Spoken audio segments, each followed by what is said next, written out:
مستقبل میں اس کے نہ کرنا عزم ہونا چاہیے کہ اب میں کبھی بھی توبہ ایسا گناہ کام نہیں کروں گا. اب میں یہ کام اگر پکا ارادہ ہے کہ یہ کام نہیں کروں گا اور پھر بھی وہ کام ہو جائے تو اللہ معاف کرے گا, لیکن ارادہ ہونا چاہیے کہ اب دوبارہ وہ کام نہیں کرے گا. اسی لیے جس جگہ پر وہ کام کرتا تھا اس جگہ پر جانا اس کے لیے جائز نہیں ہوگا. جن ساتھیوں کے پاس مل کر کے وہ کام کرتا تھا ان ساتھیوں کے پاس اٹھنا بیٹھنا جائز نہیں ہوگا. اسی لیے بہت سے لوگ سگریٹ پینا چھوڑتے ہیں پھر پینے لگتے ہیں. کیوں؟ ایسے لوگوں کے ساتھ اٹھنا بیٹھنا. فلمیں دیکھنے توبہ کرتے ہیں پھر دیکھنے لگتے ہیں. کیوں؟ ایسے لوگوں کے پاس اٹھنا بیٹھنا نہیں چھوڑتے. ہے کہ نہیں ہے؟ ذرا غور کریں. بخاری شریف کی وہ روایت جو اتنے 99 آدمیوں کو قتل کیا تھا. کتنا؟ 99 آدمیوں کو قاتل تھا. تو ایک بزرگ کے پاس جاتا ہے اور کیا کہتا ہے کہ میں نے بہت شرمندہ تھا. وہ اس نے توبہ کی شرائط پائی گئی اس کے اندر. شرمندہ تھا, اپنے کیے پر نادم تھا. دل کے اندر ایک کڑھن تھی, ایک ببولا پھوٹ رہا تھا اس کے دل کے اندر, آگ جل رہی تھی. وہ کہتا ہے کہ یہ مولانا صاحب ذرا یہ بتائیے ہم نے اتنے لوگوں کا کیا ہے, میری توبہ قبول ہوگی کہ نہیں ہوگی؟ وہ بھی جاہل مولوی تھے, وہ بھی جاہل مولوی صاحب تھے.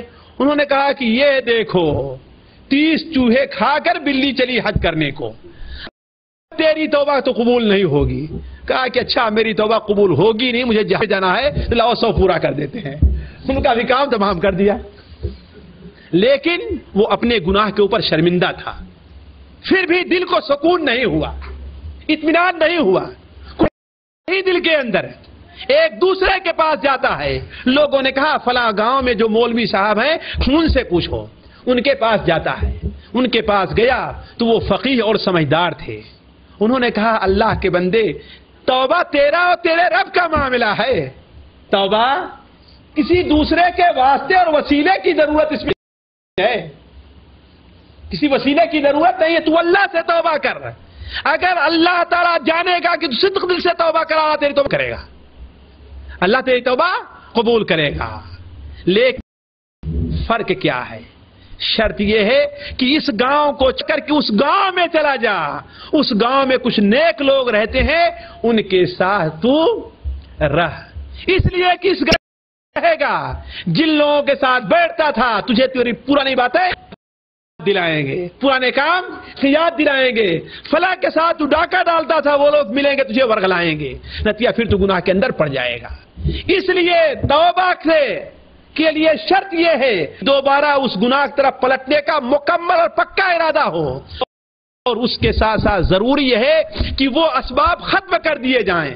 یہ نہیں کہ فلم دیکھنے سے توبہ کرو, ڈش اینٹینا اپنے گھر سے نہ نکالو, وی سی آر اپنے گھر سے نہ ہٹاؤ اور کہاں دیکھنا کر رہے ہیں. ہے کہ نہیں ہے؟ سگریٹ بیچے, سگریٹ پینے سے توبہ کرو اور دکان پہ رکھے ہوئے رہو. آ رہی بات میں نا؟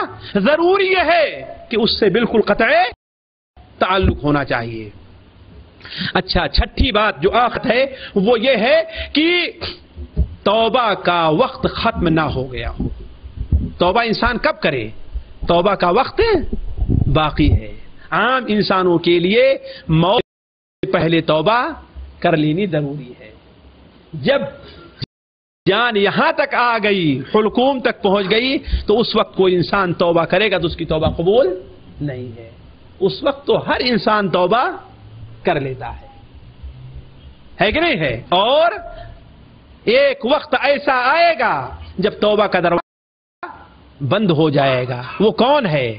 جب سورج مشرق کے بجائے مغرب سے طلوع ہوگا تو اس وقت بھی کوئی انسان توبہ کرے گا, ایمان لائے گا تو اس کی توبہ قبول نہیں ہوگی. تو اختصار کے ساتھ یہ توبہ کی آخری شرط یہ ہے کہ توبہ کا وقت ختم نہ ہو گیا ہو. یعنی انسان اب مثال کے طور پر آدمی فلم دیکھنے سے توبہ کرے کب؟ جب اس کی آنکھیں خراب ہو جائے, نابینا ہو جائے تو. ہے کہ نہیں؟ گانا سے کب توبہ کرے؟ جب بہرا ہو جائے تو. ہے کہ نہیں ہے؟ تو کچھ فائدہ ہے ایسی توبہ سے, ہے نا؟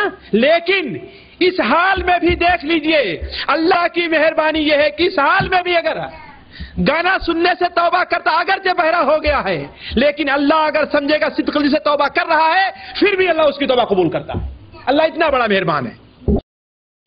اللہ اتنا بڑا مہربان ہے. تو لیکن توبہ کب نہ ہوگی؟ جب جان یہاں تک پہنچ آئے گی. تو اللہ تعالیٰ سے دعا ہے کہ اللہ تعالیٰ ہم میں سے ہر شخص کو موت سے پہلے سچی توبہ کی توفیق عطا فرمائے. اللہ تعالیٰ اس مبارک مہینے میں ہم کو اور ہر مسلمان کو توفیق دے کہ ہم اور آپ یہ مہینہ گزرنے سے پہلے اپنے تمام پچھلے چھوٹے بڑے گناہوں سے صدق دل سے اللہ سے توبہ کریں اور اللہ ہماری توبہ قبول کرے. سبحانک اللہم و بحمدک اشہد ان لا الہ الا انت استغفرک و اتوب الیک. توبہ کے اچھے الفاظ. ایک تو عمومی توبہ ہے